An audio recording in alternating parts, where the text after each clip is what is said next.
All right, we back. What's up, y'all? All right, so we're finally done with that stock investing course. We'll see if people like it. Either you're gonna like it, you're gonna hate it, you're gonna love it. I don't know. But let's get back to figuring out what's going on in this world. I wanted to show you guys these two videos that I thought were freaking just amazing. And I got to check out Trump's speech on, when he was in Saudi Arabia, and I thought it was a great speech. There was a lot of I guess mixed reviews. Some people wasn't rocking with it. Some people were, but I thought it was an unbelievable speech. And it turns out, that was like just the beginning. There was some crazy things that went down from all the CEOs that were sitting front row, and one of them was from Jensen of NVIDIA. Listen to this. Was the announcement, the grand opening of Humane. Thank you very much. Sounds like We're AI. delighted to partner with you. I'm honored and delighted to have watched you form Humane, and now this is Saudi Arabia's AI company. Thank you very much. And maybe we should share with everybody one of the most important thing. In building an AI company, you need the foundation and the infrastructure. And this infrastructure really rely very heavily on advanced. So just to give you some context, this guy, I guess, is the CEO of every country pretty much is trying to build their AI technology.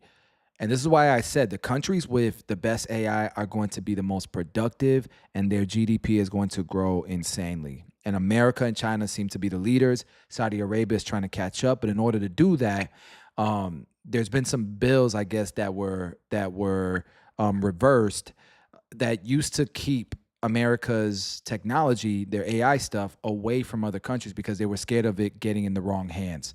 But from the research that I've done, a lot of CEOs feel like it doesn't make any sense. It's just the government over-regulating because they can control, how much exposure to, countries that we don't want this technology in their hands has. They can stop that through their own, systems. And so this CEO, he's getting the opportunity to partner up with NVIDIA, which creates the chips and the technology, the supercomputers that allows AI to have enough power to be as smart as it is. And so this guy's excited because he's partnering up with NVIDIA, and the Jensen Huang is the other guy, the Asian guy who's the CEO of NVIDIA. So now that you have that context, listen to this. And chipsets. I'm super bullish about NVIDIA because now that NVIDIA is open to the world globally, man, that company is going to blow up. It's an accelerated. Not that it hasn't already blown up. Compute.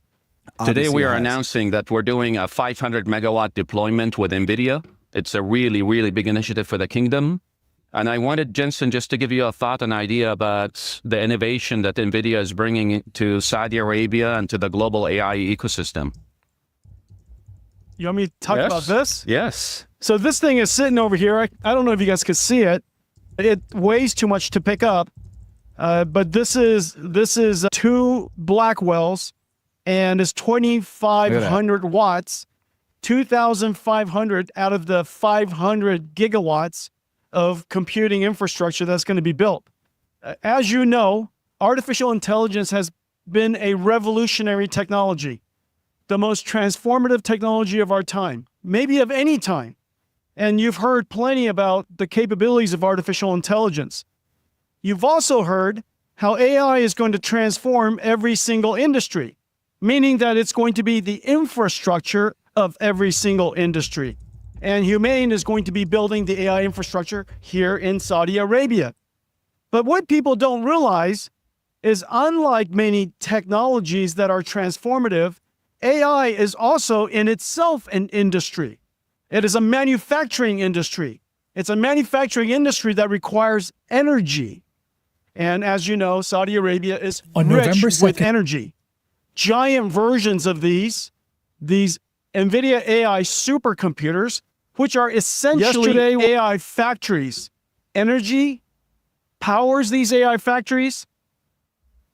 Artificial intelligence tokens are generated, and those tokens are reformulated into applications and problem-solving AIs that Tarek and Humane will create for Saudi Arabia and the rest of the world. Yeah, we're very, very excited, Jensen. So once we address the infrastructure layer, of course, the innovation that would come is the models, and we've seen all of the things that are happening in generative AI, and we're super excited about it. But I've also heard you talk about something else, the physical world and physical AI. Would you mind just giving a perspective on how this relationship between generative AI, the physical AI, and the platforms that NVIDIA is providing to Humane?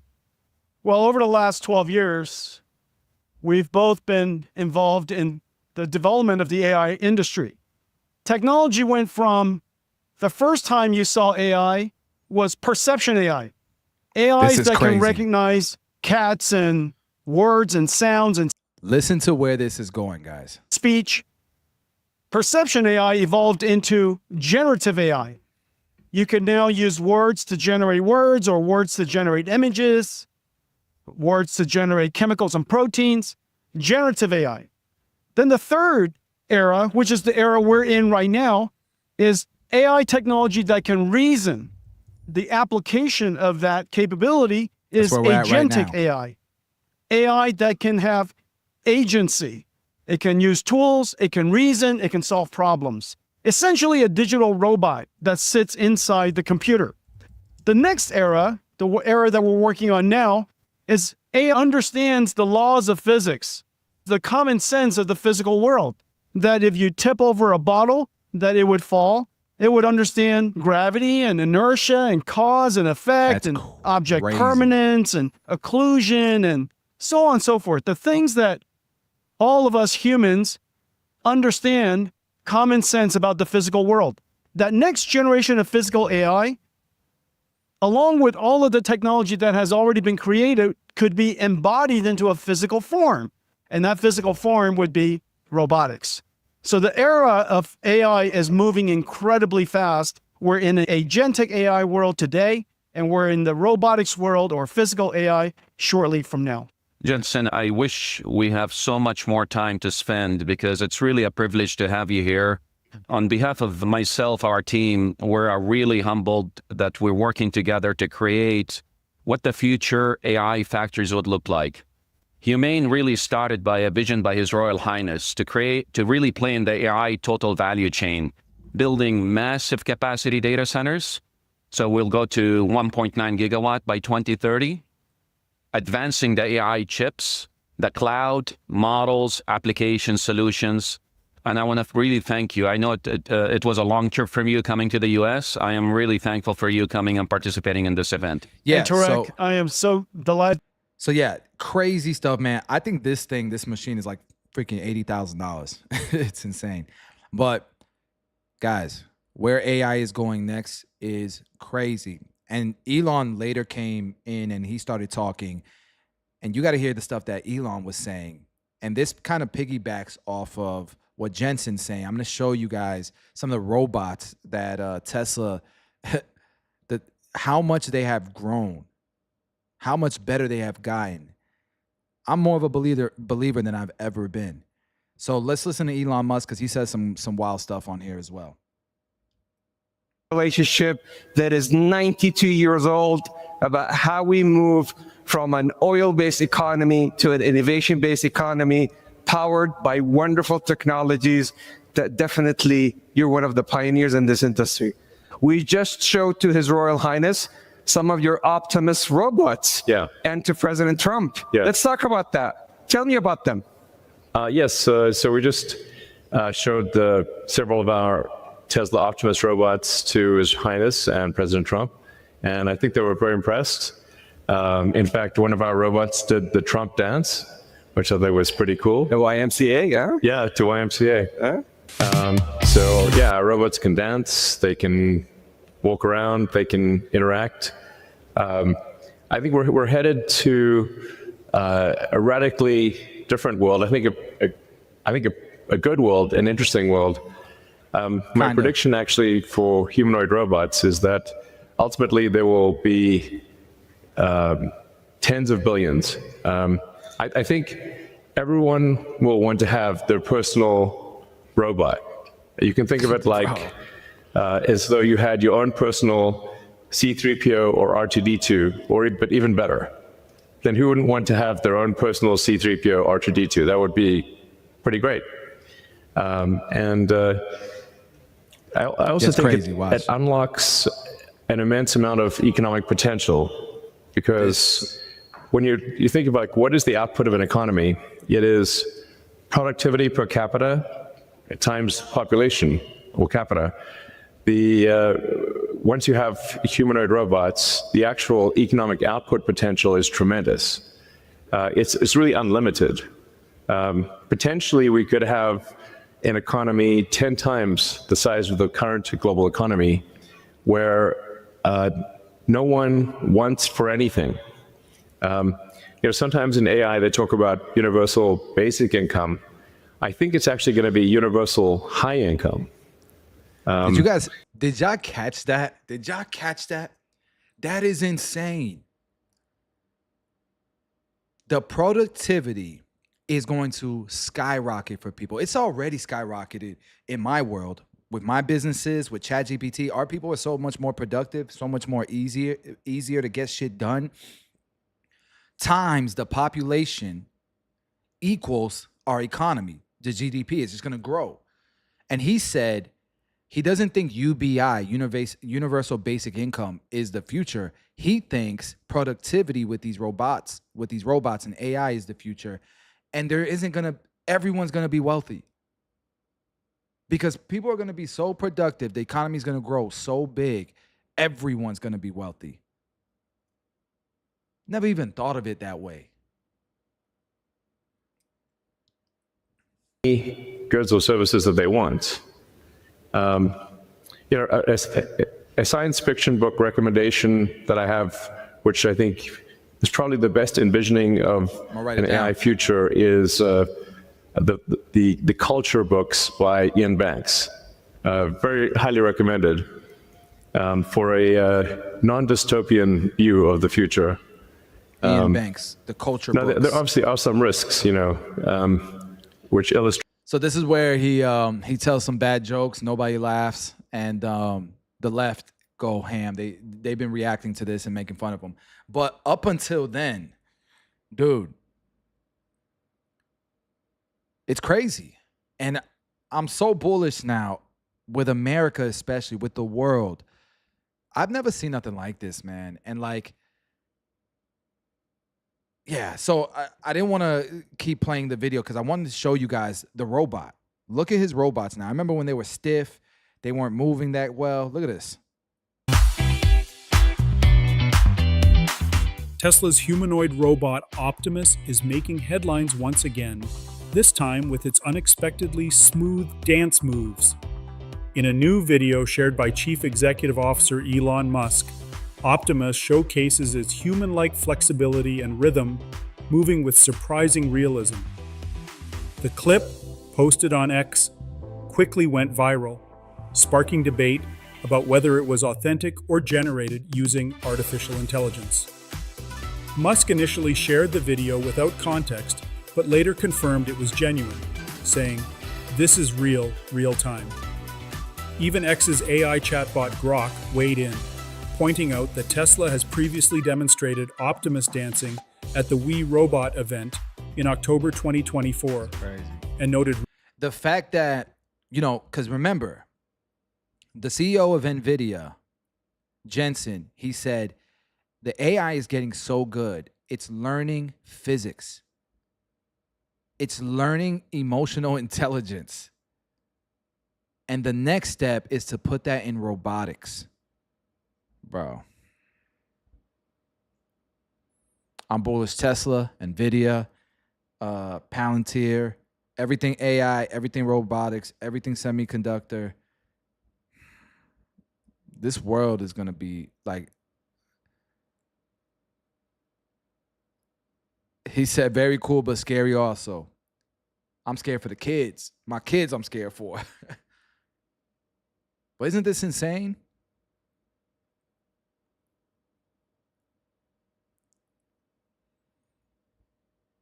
Man. So speaking of scary, that's why I think you could hear a pin drop when Elon cracked these jokes. Check it out. Illustrate perhaps if we don't do this right, you could have like a James Cameron sort of movie, Terminator. We don't want that one. But having sort of a Star Trek future would be great, where we're out there exploring the stars, discovering the nature of the universe, and a level of. Speaking of stars, they think that's the future of energy. That we're going to be able to grab energy from the super hot stars, the stars that let off a lot of light and heat and energy. We're going to be able to change the way, we even get energy in this world. Like, if you think about it, magnets and natural minerals and stuff, that's how we create all these chips, and we create all this powerful technology that powers this AI and these robots. They're going to find stuff. That's what Elon's probably doing. He's trying to find stuff that's going to, with Starlink or whatever his rocket ship company is, he's trying to find stuff, bro, that's going to help him fuel the next wave of technology. It's insane. It's like a movie, bro.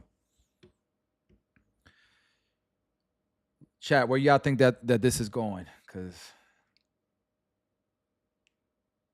at this point, it's beyond my imagination, bro. At this point. All right, cool. So let's look at this stock Square, because Leo, you wanted me to take a look at it.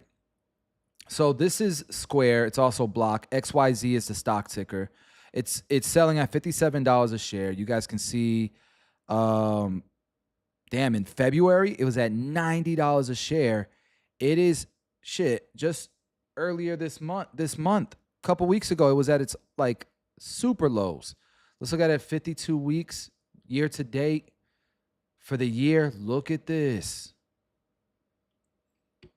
What is going on with Square?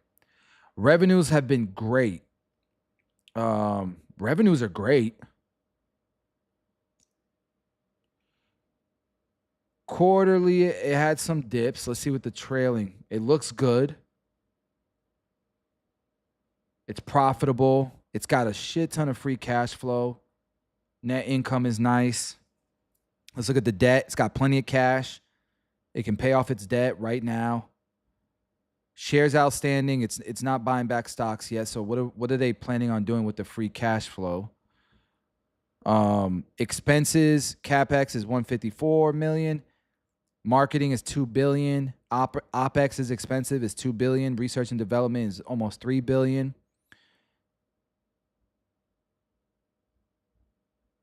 Cash Act came in below expectations.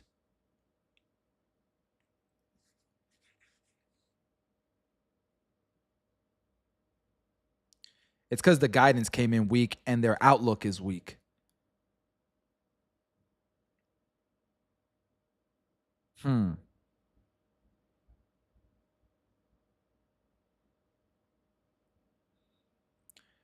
Next year's EPS is looking like $4.26, $2.84. It's kind of all over the place. They think there will be revenue growth.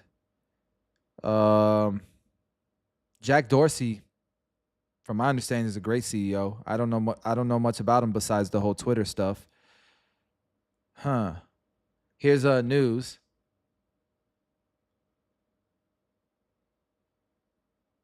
I don't know, man. A lot of people think this is a buying opportunity. Dead man walking.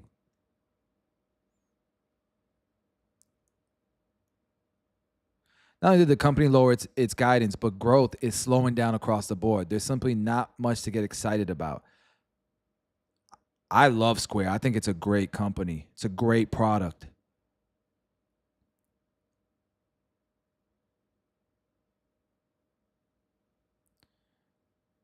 It missed EPS estimates in 3 of the last 4 quarters, and this is just confirmation of what we should have realized some time ago. Block's net income came in at 190, down from 472 the previous period. Revenue also went down, missing estimated. Okay, that must be the earnings. Yeah, the quarter. To make matters worse, the company has reduced its guidance for 2025. The company now expects gross profit growth of 12%, not 15%. The company mentioned it does expect growth. I don't know, man. It might be a little too early, but if you're going to start getting in now, dollar cost average, I can see this turn around.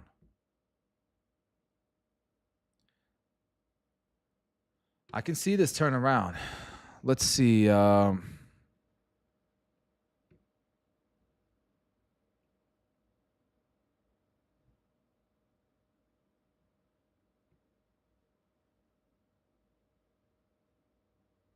going to do this.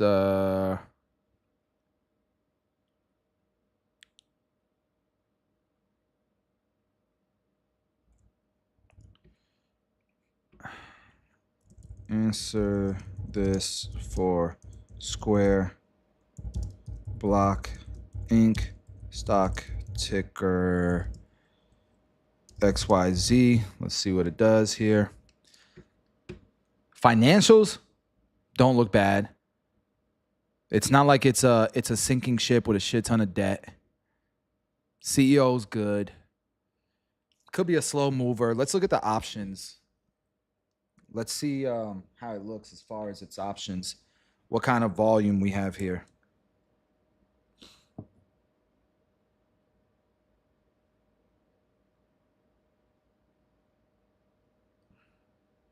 See if it'll show up on my screen. There you go. All right, so we're going to go to the options chain. It is trading at 57.95. All right. Let's go to the delta.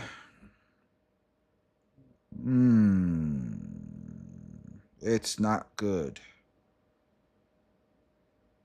I mean, there's volume and there's open interest. It's pretty even.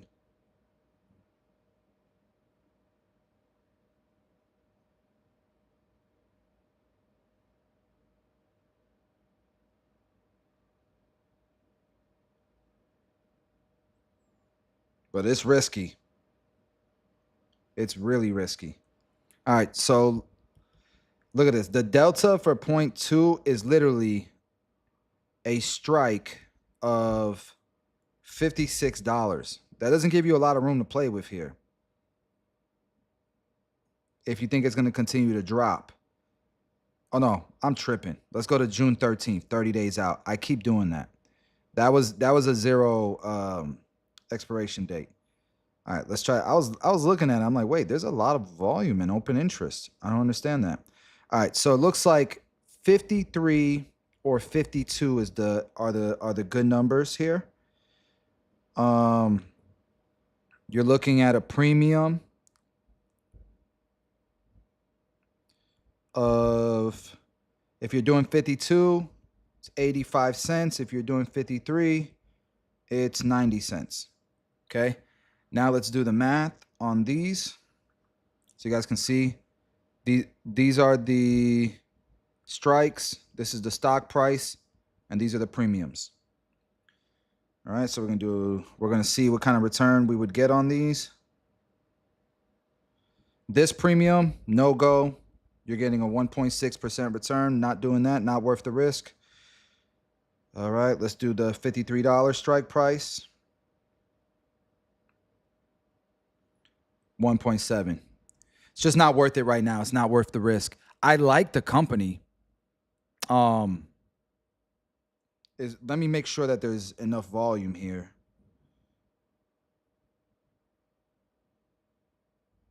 Yeah, and there's no volume. There's no volume here, guys. So if you look at my screen here, if you look at the volume and the open interest, there's not a lot going on. 52,000 volume, open interest 15,000. Yeah, I'm not a huge fan. And then if you go over to the 0.2 deltas, there's no volume. There's way more interest than volume. guess that's not horrible, but nah, this is not a trade I would do at all. So as far as options is concerned, no. As far as a value play, if you're going to buy the stock and hold on to it, probably it might be a good play if you're willing to wait a year or two, a year and a half for this thing to grow. If you have that type of time and that's good with your strategy, then this might be a buying opportunity. But for me, the opportunity cost is too high because I can have my money working for me right now with other options. So I don't need to look any further, me personally. But again, if you were going to value invest here, then you would go through the modules, you would go through the next steps. You want to really look at the financials. You really want to look at the forecast. You want to, if you're a fan of the product and you use it and you're a fan of the CEO, you just want to, and then you want to do a valuation on the company. What is the company worth? So I would do what I just showed you here in ChatGPT, and let's see what answers that it has here for me. Okay. So will the company grow over the next 5 years? Block is projected to experience substantial growth. So the revenue projections, Block's revenue is expected to rise from 24 to 36 billion by 2028, indicating a compound annual growth of approximately 10.2%. That's not bad. Net income, we like 15, but 10.2 ain't bad. Net income is anticipated to increase significantly with a forecast of 2.3 billion up from 9.77 billion. That's really, really amazing. Really, really amazing. Market position, Block continues to expand its ecosystem, including services like Cash App. It is very competitive. Afterpay's not doing good, so we'll have to see. Will the company have a PE under 15 based on next year's earnings? Yes, it's projected to be below 15. So as a value, the CEO, people love, he's not going to ruin the company, I don't think. Your expected return is 17.7. That checks the box. That's not bad. Your PEG ratio is under 1. So this seems like a value play to me, for sure. It's just, what's your strategy? Is this in line with your strategy? And is there a better opportunity somewhere else where you can be collecting cash and making more money now? But if this is a value play for you, I like Square. If you're a value investor, I like it. Let me know in the comments what you guys think, bro. Leo said, yes, I bought on the way down in 22. I think I'm down like 58%. Dang, brother. Well, you're down 58%. I hope. I don't know what that equates to, but hold on longer, bro. Keep DCAing. You're going to have like a year there, but I think a lot of people would have cut their losses. It's up to you, man. Investing is very, very difficult. That's why I don't like lump sums. And that's why I pay attention to the economy and macroeconomics, and I pay attention to the Fed, and I pay attention to what's going on in my business, supply chains, all that stuff, because and politics as well, because all that could save your ass, one day when you're looking to get into the market at its peak. You know what I mean? All right, so that is what I think about the company Square. My boy Georgie can clip that as a video.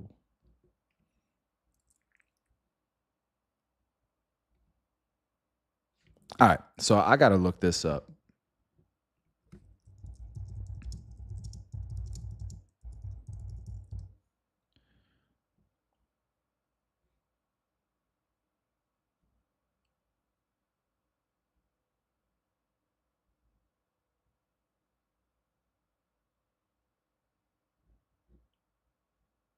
Now, this is off topic, but I saw this pop up where LeBron said the NBA is rigged. So I got to see this. You guys ready? During the ball drop, during the lottery drop. Hold on, listen to this. Listen, man. During the ball drop, you know, during the lottery drop, Cleveland got the #1 pick. I just don't think that was. That was just, what are you? What a coincidence! Don't you think? Wemby with the Spurs. That wasn't a coincidence. Oh my God! Let's keep LeBron home. You know what? Patrick Ewing to the Knicks. You know, Derrick Rose to the Bulls. Like, I understand the assignment, guys. I had to make sure that, I had to do my part. I didn't want to be a fuck up. I just didn't want to be a fuck up, man. Like I said earlier. Okay, so that is not. All right, guys. So today, sorry, guys. That is not actually him complaining about what I thought he was complaining about. I think that's just going viral now because of the NBA lottery.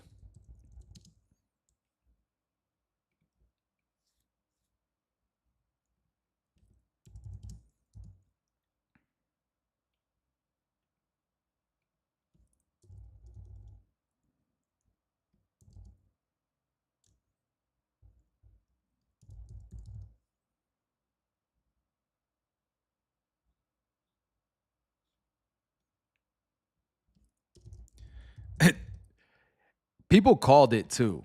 People freaking called it. Let's listen to Pat McAfee talk about it.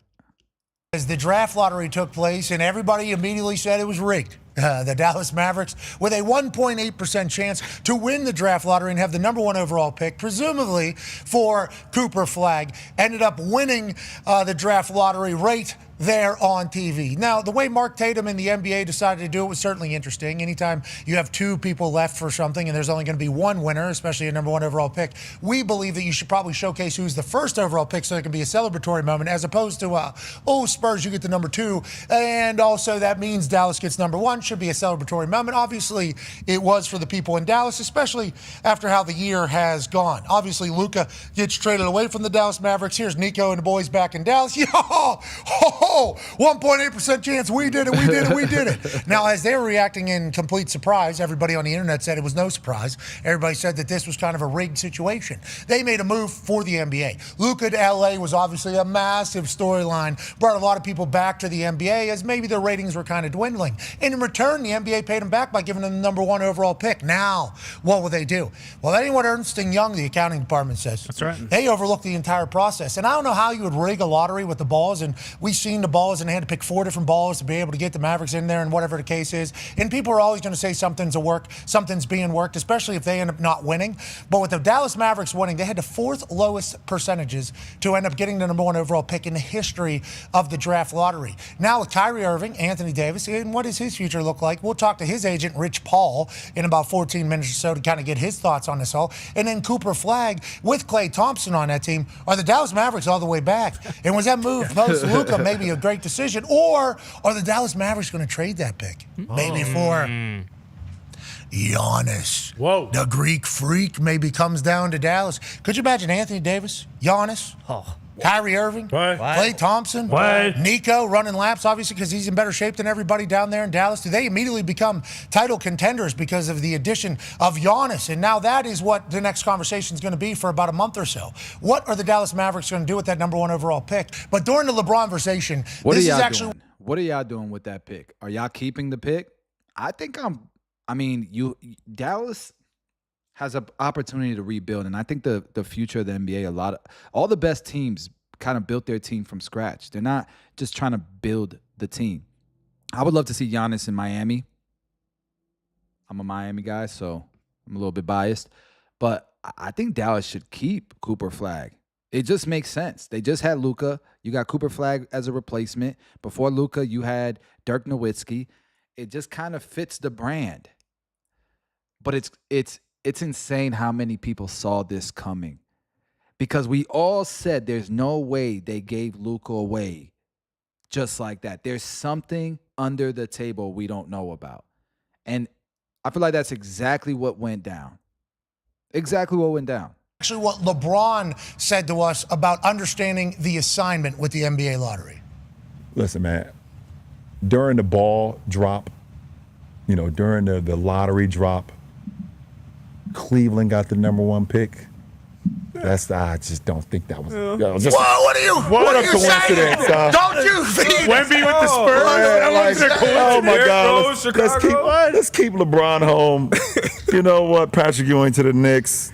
You know, Derrick Rose to the Bulls. Like, I understand the assignment, guys. I had to make sure that, I had to do my part. I didn't want to be a fuck up. I just didn't want to be a fuck up, man. Like I said earlier in the show, like, no one gets this opportunity, man. It's 0 to none, and I couldn't be a fuck up. So that's what came with it. Amen. I appreciate that mindset out of LeBron, but him saying that, and obviously the Dallas Mavericks having a 1.8% chance to get the #1 overall pick has obviously recirculated around the internet. And Kyrie Irving even put 1.8% with double cry. It's like everybody's reaction around the NBA is like, what are we doing here? This is real. What are we doing here? Why are we doing the entire kind of song and dance whenever we kind of understand what's going to... Yeah, Kevin Love's just like, come on, what are we even talking about? Now, I'm not saying... I love Kevin Love, bro. He keeps it 100. I don't know if y'all follow Kevin Love. He keeps it. He does not... I never knew Kevin Love had such a mouthpiece, bro. Pause. I mean, the dude says what's on his mind. And players would be on the inside of this information anyways. Players, obviously, we saw what Draymond Green said to the ref the other night. Players are living in the same reality that we are in, and it affects their life a lot more. But Ernst & Young, the accounting services, they oversee it. So I don't think Ernst & Young is necessarily thrilled that people automatically assume that this is a rigged gimmick. But I do know that Mike Greenberg, the impassioned speech that he gave this morning about the lottery and what it does for the sport and what it does for teams that are trying to get the #1 overall pick and inevitably they don't get it, I did appreciate that. And now he started popping off at the mouth about how the NFL needs to start doing this. Yep. Greeny, we love you. You're in multiple Hall of Fames. You're going to end up in more Hall of Fames. The NFL is good. Okay, the NFL, Yeah. We are A-OK in the NFL, but the NBA and the NHL instituting these lotteries and then having a higher percentage if your team stinks to get the #1 overall pick. Inevitably in the NBA, the worst team in the NBA the previous season has never gotten the #1 overall pick. Wow. This year, actually, the Utah Jazz had a 14% chance. We talked to Ryan Smith, the owner, and they end up with the 5th overall pick, actually. What's the 5th overall pick in any NBA draft? You're right. Nobody knows because that is kind of how the NBA draft goes in this entire thing. Ryan Smith put out a tweet this morning. I woke up frustrated, went for a run, probably played some hoops, audibly screamed, sun peeked over our mountains, ran into a fellow disappointed Jazz fan, remembered this is Utah. So getting back on the horse with the best fans in the league because it's what we do here. Goal doesn't change. Stop. Now. Stop it. Ryan Smith, stop it. Goal is certainly different now. Whenever you're going to get the goalposts have certainly changed a little bit. Rejoining us, ladies and gentlemen, the founder of Clutch Sports, Rich Paul. Yeah, Rich. Rich, good to see you. Appreciate you jumping back in. It's our fault, not yours, on the technical aspect of it. But there is like an illusion that this is kind of a rigged operation for people. Illusion. Why would it be for the Dallas Mavericks in your eyes? And why do you think the Dallas Mavericks? Why do you think people think the Dallas Mavericks got this? Just because Nico traded away Luka for the good of the NBA? Is that kind of what the conspiracy is? Yeah, I don't believe any of that. I think, they had the 1.8% chance. It's happened before several times. So, I know what people may think and the conspiracy things, but that couldn't be further from the truth. Yeah, Cooper Flag guaranteed #1 overall. With that right there, I'm out. It's interesting though. The NBA needed it. It's just so convenient how NBA's ratings dropped like by half. It's insane how bad it is. The NBA was desperate. They had to make something interesting. You had all these superstars that were retiring. You had, they're trying to force people to be these stars, but nobody in the league has a LeBron aura, has the Jordan aura. Like, Jokic is amazing, don't get me wrong, and he's already top 3 big man ever at this point, in my opinion. Definitely top 5. But nobody's running to the television. They just don't have that aura. And so the NBA was desperate. You got to have LeBron's on his way out. Luka's probably the closest thing that could have been, but They had to make a deal like this because ain't no way. And shout out to Nico for doing this deal and taking all that heat up front. But in the back of his head, there's no way I don't believe he didn't see this coming. He didn't know about this. I don't know. I just don't believe it. Rich Paul, I don't believe it. Leo, that's great, man. I would hold on to it, bro. Microsoft is one of the leaders when it comes to AI. And I just showed you what the future of AI looks like. It is insane. So I personally would keep it, but I can't give you financial advice, so.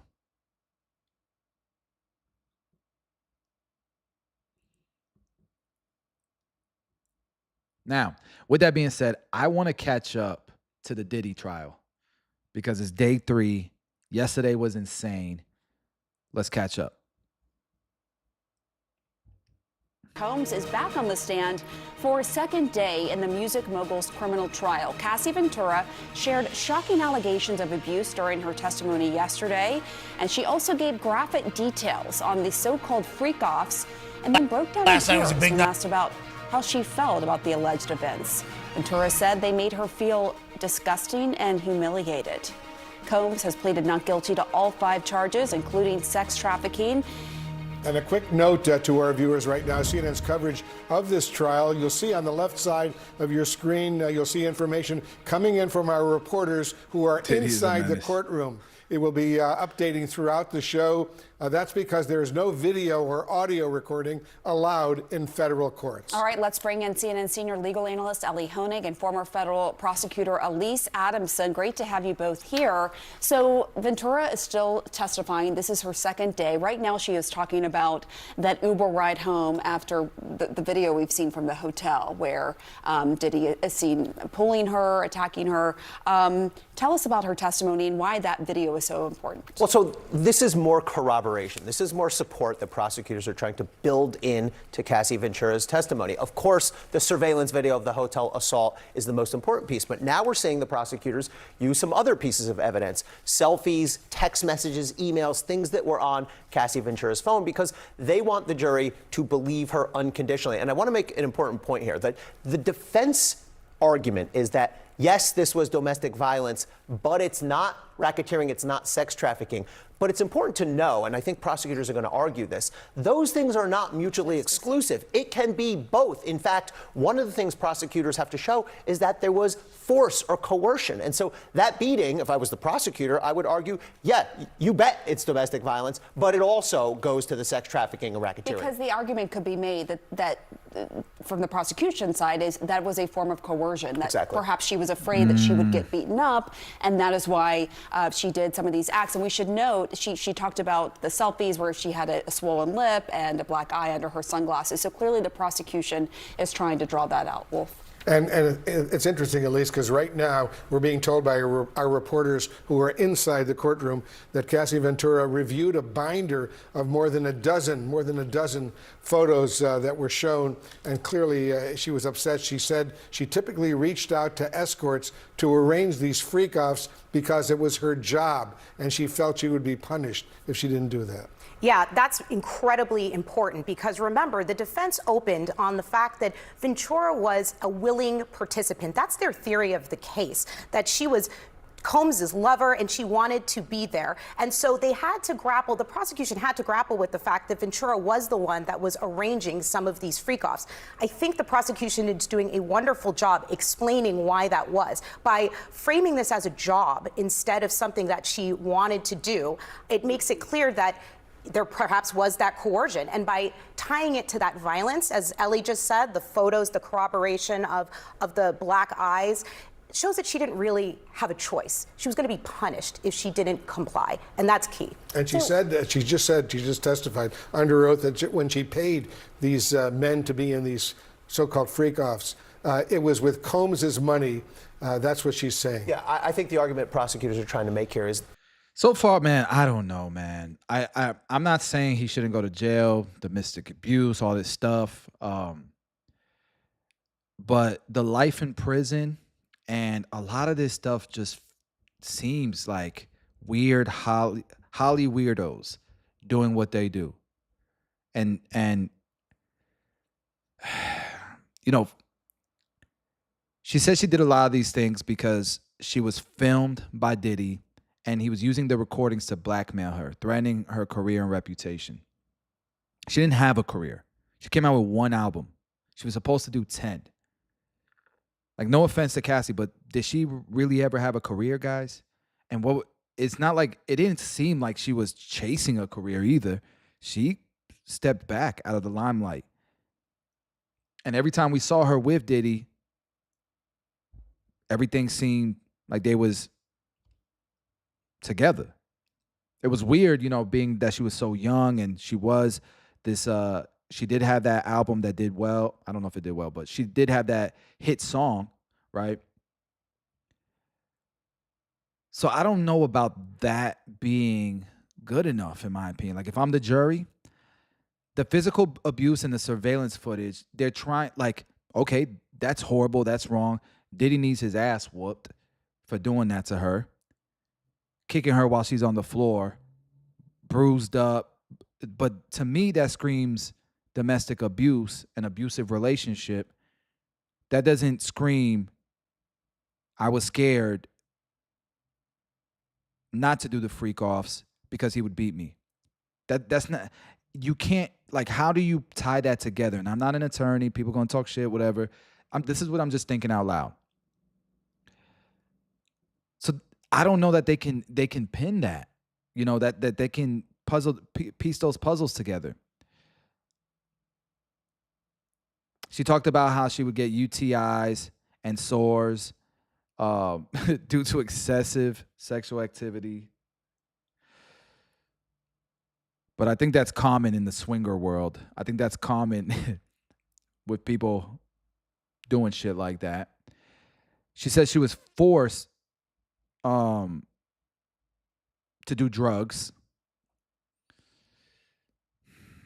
emotional manipulation. Like, is this enough to give him life in prison?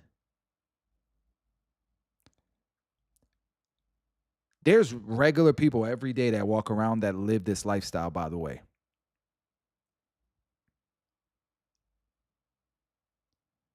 And it's consensual. Like, it's okay. Like, it's the lifestyle they want, believe it or not.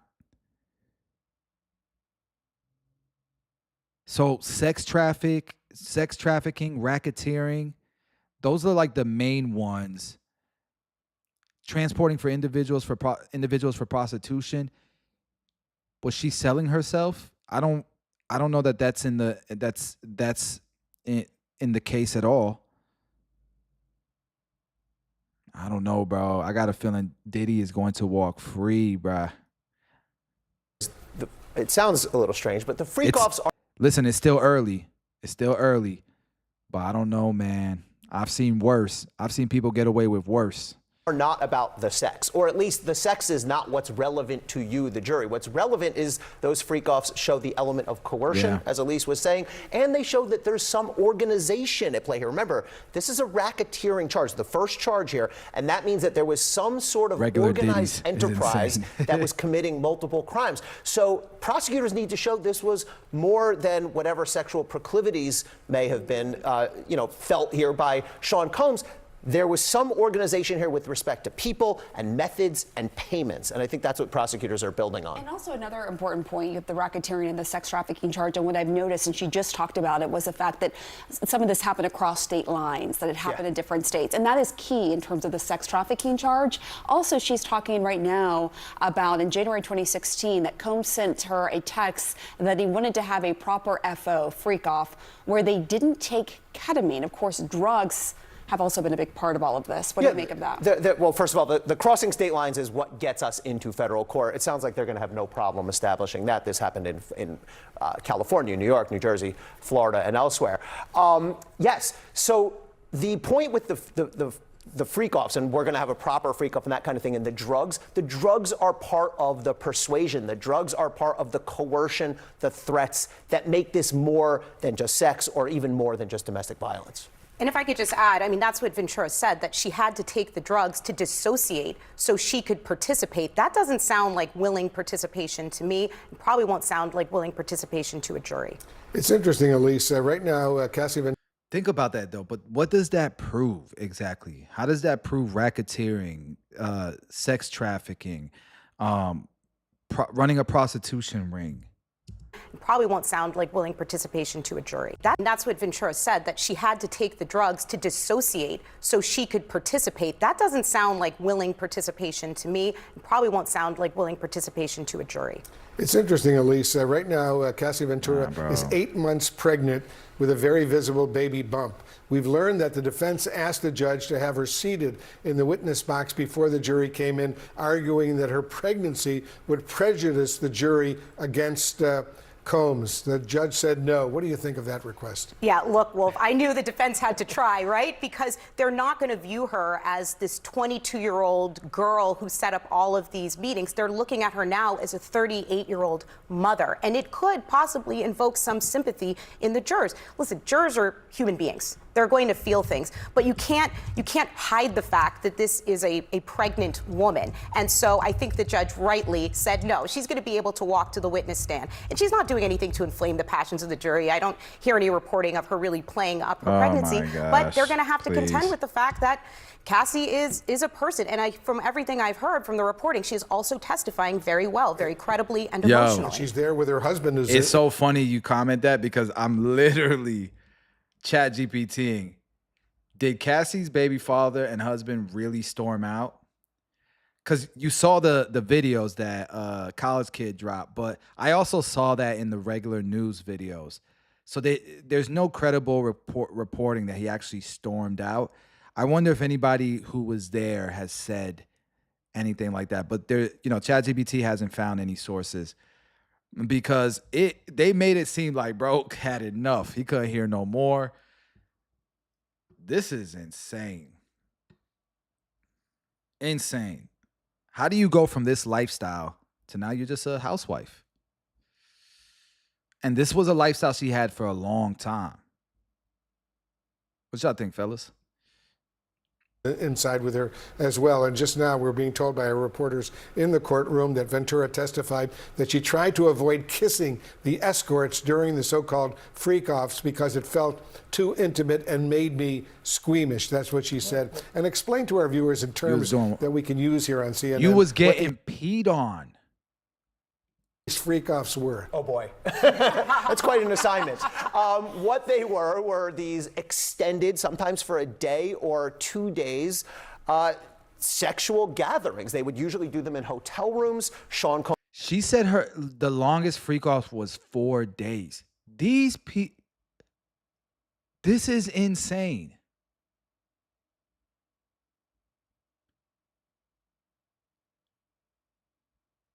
But what's crazy is there's regular people who actually do this stuff and enjoy it. Diddy's not alone.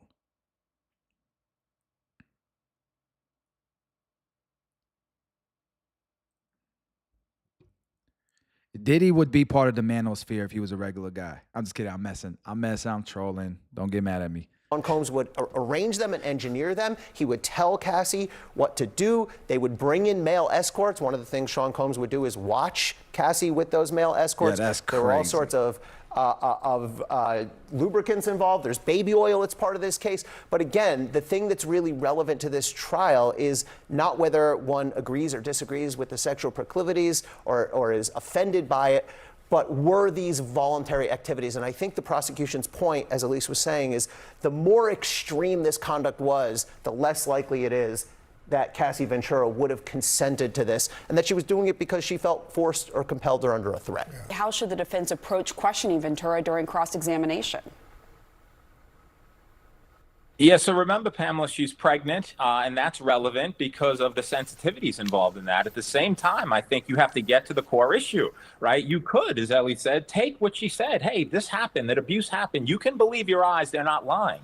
What I want to focus on, ladies and gentlemen, is the issue of a 10-year relationship. And there came a point in year 2 where he brought up to you, that is Sean Combs, that we want to do this. We want to be a little freaky. We want to get other people involved, right? You had an opportunity to say no. Did you? You had an opportunity to walk away in year 3. Did you? year 4, year 5, you continued with it. Is that right? In fact, you paid some of these performers and you wanted and were enjoying these experiences, right? Okay. And so the issue really involves force, fraud, or coercion. And in fact, you called one of the male sex workers back up to re-engage in activities, and you, quite frankly, enjoyed it. So it's important to know, Pamela, the issue really is not about a person's sex life on trial. Jurors are not there to be the morality police. They're not there to police whether or not someone has a sex life we agree with, we think is appropriate. We may think they're sick and demented. The issue is it a federal offense? Where's the fraud? Where's the coercion, right? Where is it that there was a gun put to your head and you said, hey, you need to do this? You could have opted out of the relationship, the defense will say, on several occasions. Did you do that? Oh, well, he was affecting my career. Okay, but, right, there are other people besides Sean Combs that you could potentially have relied upon, that you could have potentially gone out with, right? So the bottom line is, yes, there are a lot of sensitivities, Pamela, in this cross-examination, and a lot of things I said where people may be throwing things at the TV screen. But at the end of the day, keep your eyes on the prize. The defense attorneys would say, not about sex, not about salaciousness, it's about criminality. Insane. I'm still not yeah, we're gonna keep following this. That was the reportings from day 3. You know, you look at some of the high profile cases like R. Kelly, right? R. Kelly was different. There was coercion of minors, there was production of child pornography. That you can say there was definitely some sex trafficking going on. Harvey Weinstein, you know, they're bringing that back to court. They're saying that Harvey Weinstein didn't get a just trial and they had no proof. And I don't know if you guys know, but Candace Owens is covering this heavily. So it's interesting to see what happens with Harvey Weinstein, but apparently they didn't have a lot of evidence on him that made him look guilty of rape and sexual assault and predatory and all that stuff, right, that they claimed on him. But he's serving a 39-year sentence. They're bringing it back to court. If Harvey Weinstein could have been convicted based on the evidence that they had, could Diddy? You know, that's a question. But even Harvey Weinstein's might be a little, like, the evidence that they had against him, the actual rape and all that stuff, they were saying they actually got raped and stuff. So I feel like his case was even a little bit more different, and that's why he was convicted, but now they're going back to court over it. You have the whole Russell Simmons thing that's been going on since 2017. There's no charges there. I was just trying to look for similar cases and see, you know, the results of them, but they're not as similar. So Stockholm Syndrome, where the victim falls in love with the abuser, maybe, but remember, it was a year in when they started doing this. And she was young when they met. She was like 19. So she wasn't a minor, but she was very young. And you could coerce somebody that young, I think, at 19 for sure, right? Especially if you're Diddy with all that power. But they made the same claim about Harvey Weinstein. And at the end of the day, they're asking what was illegal, though.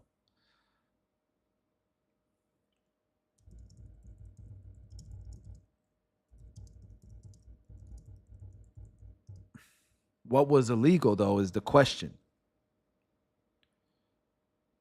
They say coercion of a 19-year-old can be illegal. And that's where they're bringing up the sex trafficking statutes and the sexual assault and the rape allegations and stuff, right? But I don't know, man. I don't know. There's people who are into shit like this, bro. And this girl didn't have a career after Diddy. How does Cassie make money? Let me see. Think about it. You know, at the very least, Cassie's going to come out with a damn book. You know what I mean? There's a book coming out from this. At the very least. She did a $10 million settlement. Is the money running low?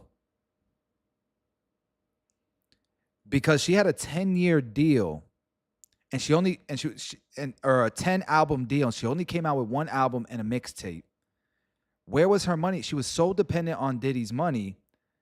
Remember, she said she felt like she was doing this for a living at this point. You think maybe she regrets it now? I don't know, man. This is rough, but we got there's what, 8 weeks of this trial. We're just gonna have to keep following it, keep an open mind. $10 million can run out real quick, guys. It ain't that much. I mean, it's a lot of money, don't get me wrong, but if you don't know how to manage it, the average person who doesn't know how to manage finances, how to invest, how to make money from money, those people run out quick, especially if you're used to a certain lifestyle like she was with Diddy, right?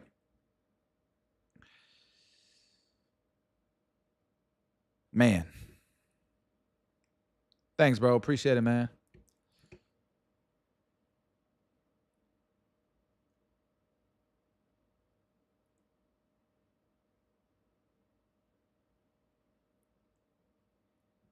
Appreciate it, man. Cool. Let's see what else we got here.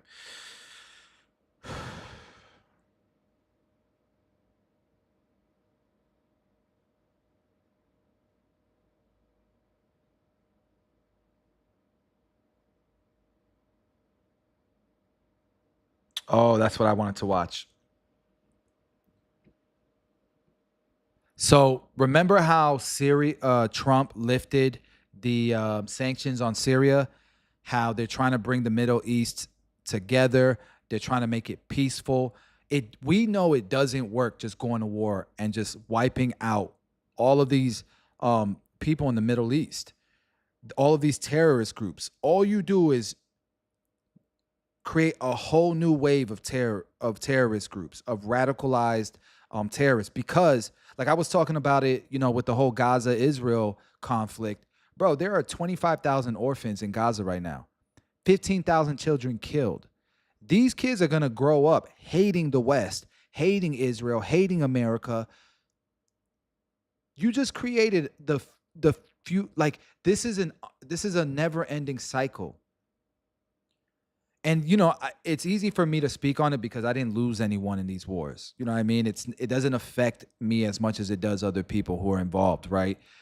But thinking about the future, you have to think about, when does it end?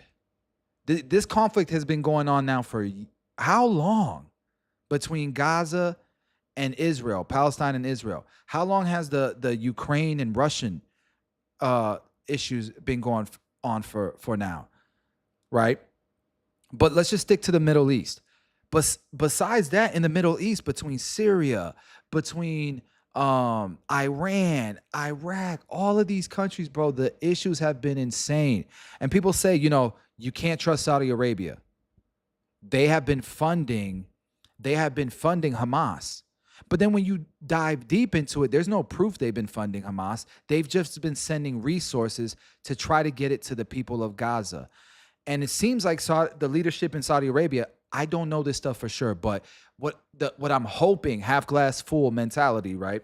What I'm thinking is, it's almost like when Trump didn't send any resources to Puerto Rico because the Puerto Rican government was just stealing it, and everybody was saying, F Trump, that's so messed up, you're not helping Puerto Rico. And then it turned out to be true that the government was holding and stealing all the resources that America was sending to Puerto Rico. They literally had ships full of the resources that we sent, food, water, all of these things, right? Puerto Rico did that. So even if Trump did send the resources, does that mean that Trump was supporting the corrupt government in Puerto Rico if he still sent the resources? I don't think so. So if Saudi Arabia is still sending resources to Hamas in hopes that it'll get to the people, to the citizens of Gaza, I don't see that as, like, they're not sending guns and all this technology to support Hamas. At least that's I've not seen evidence of that. If you guys know of evidence and you can change my mind, you guys know, change my mind, bro. I'm open minded to all of this stuff. And there's been a few people already in my comments and in the chat that have changed my mind on a few things. All right. But what I'm seeing is Saudi Arabia just wants to take a different approach. Trump wants to take it. Trump tried if you don't stop, I'm going to kill everybody in your city. Oh no, my camera. If you don't try, I'm going to kill everyone in your city, right? He tried that angle. Every president, every administration has tried that angle. It doesn't work, obviously. So the next thing is, let's try to, if everybody is thriving, if a rising tide is raising all ships, maybe that's how we can get peace. With AI and robotics and all this technology, you know, we've been watching a lot of these, we've been watching Elon Musk and Jensen Huang talk about the future of AI and the vision that they have for it. If it's true that the productivity and the technology of AI and robotics can literally make all humans need for nothing, that could solve a lot of conflicts, a lot of resentment that's coming from a lot of these countries. And so I think what Trump is trying to do here with Syria by lifting these sanctions is give them a chance to see the vision and to be part of the vision for peace. I don't mind. I like this angle. I actually love this angle. Now, there's a lot of people who are victims of terrorists, of Hamas, of the Houthis, of ISIS, who do not want to do this. And at the end of the day, I personally believe you cannot control the way people mourn their family and what they see as justice and how they want justice served. But if we're thinking about the future, this is a difficult conversation, and people are pissed at Trump for doing this. But man, I think I'm a little bit more pro lifting this sanction from Syria. Let's watch this. Let's see what they have to say. That's just my 2 cents before we actually watch this. I didn't want my opinion to be influenced by this. But this video right here might change my mind, or the chat might change my mind. Let's watch this. We'll stand with our friends and partners, and we'll confront the aggression that threatens us all. I want to make a deal with Iran. I want to do something if it's possible. But for that to happen, it must stop sponsoring terror, halt its bloody proxy wars, and permanently and verifiably cease its pursuit of nuclear weapons. So that comment right there is one of many headlines from day 3 of President Trump's overseas trip. He's now in Qatar for the second stop on his tour, pushing Iran again for announcing what is a major surprise policy shift in the Mideast. So the plates are spinning. Good morning, everybody. On this Wednesday, I'm Bill Hemmer, live here in New York. Hello. That's so true. Nobody saw this coming. Dana Perino, and this is America's Newsroom. Yes, this trip rolls along. He packs a lot into a day, that's for sure. President Trump announcing the U.S. will lift sanctions on Syria. The penalties have been in place for more than 4 decades since the U.S. deemed the country a state sponsor of terrorism. Wow. That was back in 1979. So President Trump met with Syria's new president, who flew to Saudi Arabia earlier today, and what was a major shift and a surprise that was announced just yesterday, okay? That leader led the effort to overthrow Assad. That leader used to be affiliated and connected directly with al-Qaeda in the Middle East. Gulf leaders now see him as a valuable counter to Iran. I want to go to Lucas Tomlinson for the latest reporting. He's in Qatar for the headlines as of this hour, we say. Lucas, hello. Well, good afternoon, Bill. President Trump just arrived here in the state of Qatar after receiving a fighter escort from Qatari F-15s. Remember when Air Force One was on approach in Riyadh, he also received a fighter escort from the Saudis, the Qataris not being outdone. Now, before leaving Riyadh, you mentioned the big news, President Trump meeting with Syria's new president. He also met with Persian Gulf allies. We are currently exploring normalizing relations with Syria's new government, as you know, beginning with my meeting with President Ahmed al-Shara. I am also ordering the cessation of sanctions against Syria to give them a fresh start. It gives them a chance for greatness. The sanctions were really crippling, very powerful.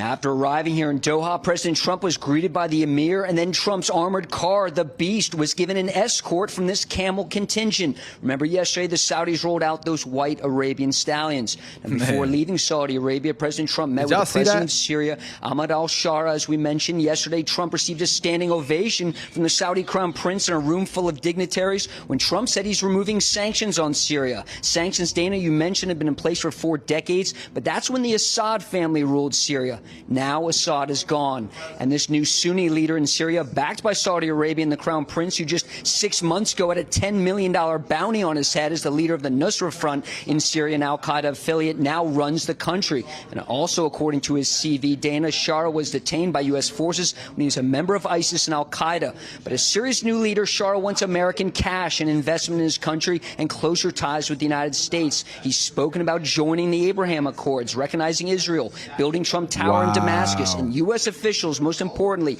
say they want to keep Iran out of the country and perhaps kick the Russians out. This is real politic. Under Assad, Iranian forces... They're gonna... I hope the new leader of Syria doesn't get assassinated, because he recognizing Israel, that's a W right there for Israel. They were mad about Trump talking about recognizing Palestine as a country, but he's getting Arab countries in the Middle East to recognize Israel too. Bro, Trump is up to something, man. These are the Arabian horses that they were talking about. Insane. Beautiful, man. They were flexing, bro. They put on a show in Saudi Arabia.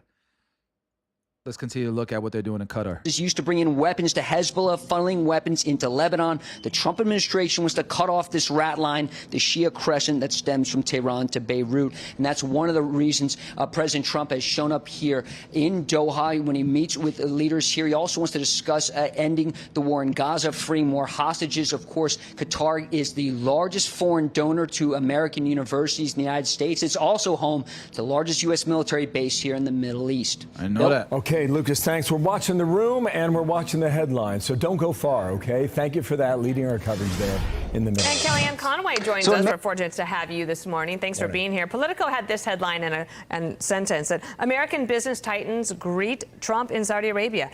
It was an unusually large and unusually VIP cadre of guests for a presidential foreign trip, the latest instance in which the American elite, once reproachful of Trump, has swiftly moved to impress him. But also, I think another thing happening here, Kellyanne, there's a lot of things happening. We'll talk about all of them. But what the president is trying to do is forge stronger economic ties, because stronger economic ties tends to make diplomacy easier in the world. And your thoughts, since you know him well, on how he set that up in his first term and can take advantage of it. It's true, though. Well, there's no question, Dana and Bill. Thank you for having me this morning. When President Trump started his remarks yesterday in Riyadh, he reflected on what he had said 8 years ago. He said, 8 years ago this month, I came here. Here's what I said. I loved his remarks. I thought they were some of the strongest passages I've heard from him in his presidency. Why? Because he basically said, look, we're not going to look past the fact that Iran is a state sponsor of terror. We're not going to look past what Hamas has done, obviously. But he wants to use this time for economic investment in the U.S., but also for personal diplomacy. Iran, Syria, Lebanon, he mentioned yesterday, obviously fanning out his team to go to Turkey, to go to Istanbul, to try to get Putin and Zelensky there to bring peace to Ukraine, after all, a just and peaceful result. And also Israel. It's only Wednesday, friends. It's early Wednesday. And so far, he's gotten Idan Alexander home. He's working on peace deals, trade deals, hostage deals, and back here at home, lowest inflation in 4 years, high wage growth, real wage growth, and a middle-class tax deal in the offing. And Dana and Bill, I think it's incredibly important to see the way President Trump is approaching diplomacy this early in his administration. He wants part of his legacy to be this foreign and domestic investment in the U.S., onshoring more of our manufacturing and the like, but he also wants it to be truly transformative around the globe, that we can bring peace through strength in different areas. Look at what Assad did. I just want to talk about Syria for one quick second.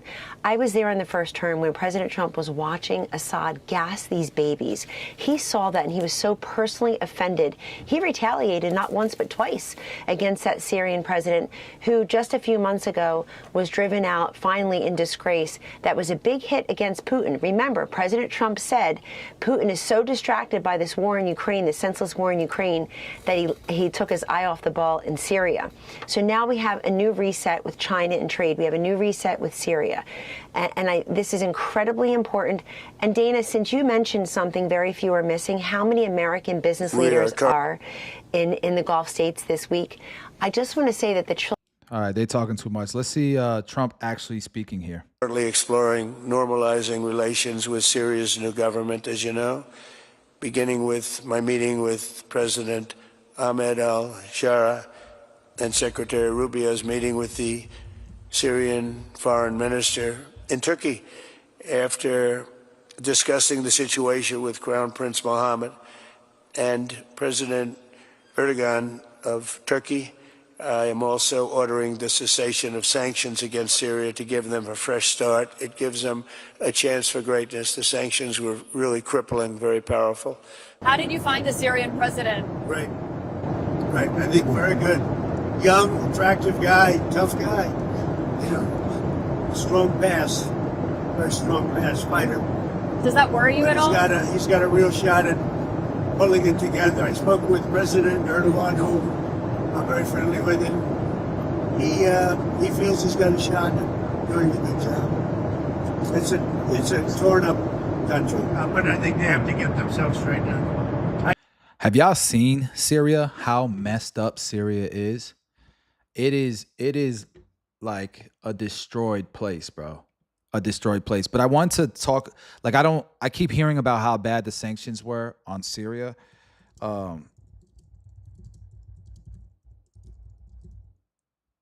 How messed up the sanctions were for Syria, or how bad they were, right? Let's take a look at, hold on one second. Let's take a look at what those sanctions, because I keep hearing that, but I don't even know what those sanctions really are. You know what I mean? And so they say the Caesar Syria Civilian Protection Act was passed in 2020. So anyone doing business with Syria's government, military, energy, or construction sectors. So the purpose was to punish and deter human rights abuses by the Assad regime. Sanctions apply globally. Even foreign companies or governments could face penalties for doing business with Syria. It crushed foreign investment, isolated Syria economically. Wow. And so this was done, the sanction was done after a Syrian military defector exposed evidence of torture and killings in Assad's prisons. So the executive orders froze Syrian government assets in the U.S., banned imports, exports to Syria, to and from Syria. It blocked America got power. It blocked transactions with key individuals or entities, including members of the Assad family, Syrian central bank, and oil industry. It banned Syrian oil exports, prohibited investment in Syria's energy sector, prevented access to parts and equipment for energy infrastructure. Bro, no construction, engineering, military, telecom, banking sectors, all blacklisted under various sanctions packages. The Syrian central bank is labeled as a primary money laundering concern. Hundreds of Syrian officials, military leaders, business people have been placed on visa blacklist and all their assets frozen outside of Syria. U.S. persons are barred from doing almost any business with Syrian entities. And then that was just America. Europe put over 70 sanctioned over 200 individuals and 70 entities. They banned all their oil imports. They froze all assets and travel bans on Assad's inner circle. Bro, they put in work on Syria. This is, I mean, the people of Syria have to be celebrating. They have to be just celebrating.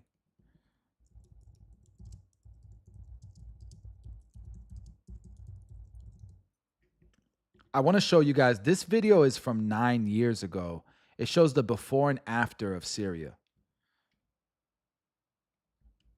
Crossfire of Syria's civil war, Aleppo is being destroyed. It's not until you look back at what this ancient city used to be that you realize what is being lost here. Before the war, this is what the city center looked like. Narrow alleys and covered souks, UNESCO World Heritage sites. We've been coming to Aleppo since long before the civil war started. And in just the past few weeks, we got access to see what is left of the old city. The ancient souk, once such a central part of Aleppo life when we came here before. Bro, and this video is 9 years old. This YouTube video I'm watching right now is 9 years old. It's worse than that today. Where craftsmen worked their goods and stalls bustled. Today looks like this. Empty. Much of it reduced to rubble. People would often sit atop the citadel for a drink in the afternoon sun. And today, though the structure's iconic ramparts are in most parts still standing, makeshift military posts now look out across the city. To the south of the citadel, these satellite pictures show how the urban landscape has been virtually flattened. The swimming pool you see here belonged to the luxury Carlton Hotel. The hotel then became a makeshift base for government forces. It was leveled in 2014 after rebels dug a tunnel underneath it and packed it with explosives. Satellite pictures also show the damage done to Aleppo's Umayyad Mosque, its 11th century minaret demolished. No. It was a 1,000-year-old tower, an imposing feature visible from across the city. No. But in the end, it was taken down by shelling in 2013. Aleppo has always been known for its Ottoman architecture, its large mansions and courtyards. Khan el-Wazir, a 7th century inn, now lies abandoned. A nearby mosque in ruins. As hopes for the latest Syrian ceasefire are eroded, so too are the remains of hundreds of years, even millennia, of history in Aleppo. That's crazy, bro. So you get an idea of the destruction. Like this, I'm sure those people were living normal lives. You know, they're living normal lives like everybody else. Imagine, you know, you live in Cleveland, Ohio, and this happens in Cleveland, Ohio. It's forget Cleveland, Ohio, like something historic, something that's been around for thousands of years, right? In Rome, Italy, some shit like that goes down. So I got a clip of Syrians reacting to the news that the sanctions are lifted. So imagine the hope that you have, because I watched actual videos of like YouTubers who travel the world, and they went into Syria, and they're talking to the people there, and the people, man, they're amazing people. They were so happy to see an American there. And he would ask them, you know, how do you feel with the civil war and all that stuff? And like, all we can do is have faith, is hope, is dream, is pray, is believe that things will get better. So I know they're so happy about these sanctions being lifted and this new leadership in that country. But let's see. And I wonder what type of challenges this new leadership, this new government that's stepping in, what are they facing? Let's check this out.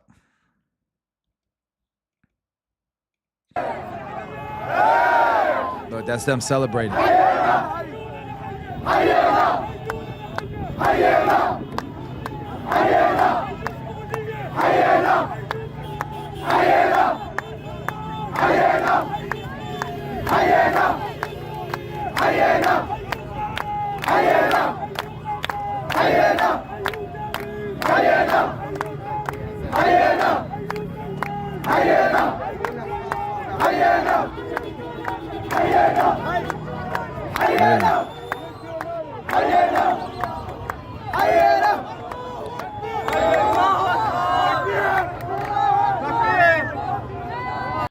They said the whole damn city was out there.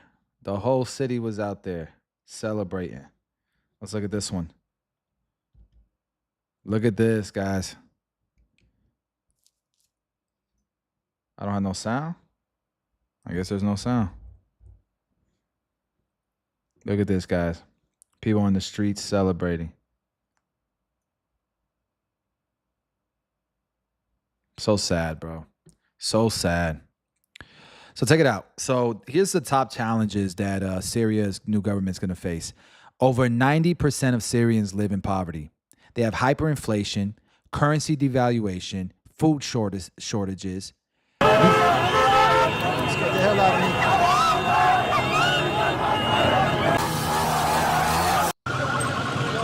Sorry about that, guys. Sorry about the sound there. Youth unemployment is over 50%. Their rebuilding costs are estimated to be $250 to $400 billion. They still have some sanctions that limit foreign investment and trade. But those, you know, a lot of those hopefully will be lifted now that, you know, obviously the U.S. is leading that charge. There's pockets of ISIS and rebel insurgents still existing in the northeast. U.S.-backed Kurdish forces control oil-rich territory. Well, obviously that's going to change because this new government is good with America, right? There's Turkish-backed militias that remain in parts of northern Syria. That's going to probably change with Trump. There's border tensions with Israel, Jordan, and Turkey. Obviously, that's going to change with Israel, Jordan, and Turkey because of the United States. Over 50% of Syria's schools, hospitals, and housing have been destroyed. Obviously, water and electricity shortages are widespread. Entire cities like Aleppo and Raqqa need total reconstruction. There's over 6.8 million Syrian refugees who fled the country. And there's another 6 million who are internally displaced.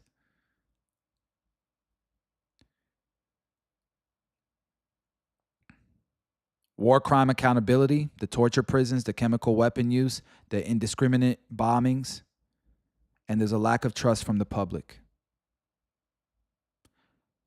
So here's what they're saying the new government has to do to rebuild. They have to negotiate relief and more rollback of sanctions. They have to secure international aid without compromising sovereignty.